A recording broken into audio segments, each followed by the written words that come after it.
Hello guys, રિયાઝ કિચનમાં તમારું સ્વાગત છે। તો આજે આપણે બનાવવાના છીએ ચોમાસાની સિઝનમાં તમામ લોકોને ભાવતા એવા માલપુડા।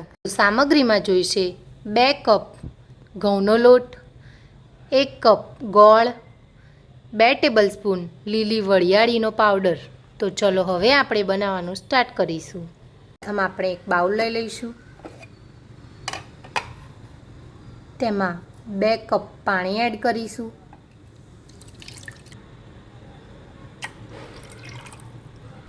હવે આપણે અંદર ગોળ એડ કરીશું। હવે ગોળને બરોબર હલાવીને ઓગાળી દઈશું।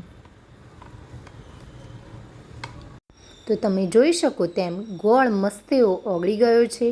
તો હવે આપણે અંદર 2 કપ ઘઉંનો લોટ એડ કરીશું। હવે બધું જ આપણે બરોબર મિક્સ કરી દઈશું। તમે જોઈ શકો તેમ મસ્ત એવું બેટર રેડી થઈ ગયું છે।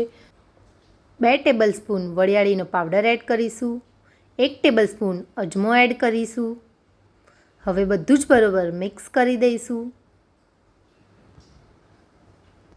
માલપુડા બનાવવા માટે સરસોનું તેલ લેવાનું છે। હવે આપણે એક પેન ગરમ થવા મૂકીશું, અંદર તેલ નાખીશું।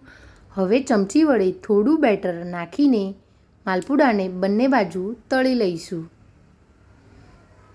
તો તમે જોઈ શકો તેમ ટેસ્ટી એવા માલપુડા રેડી છે।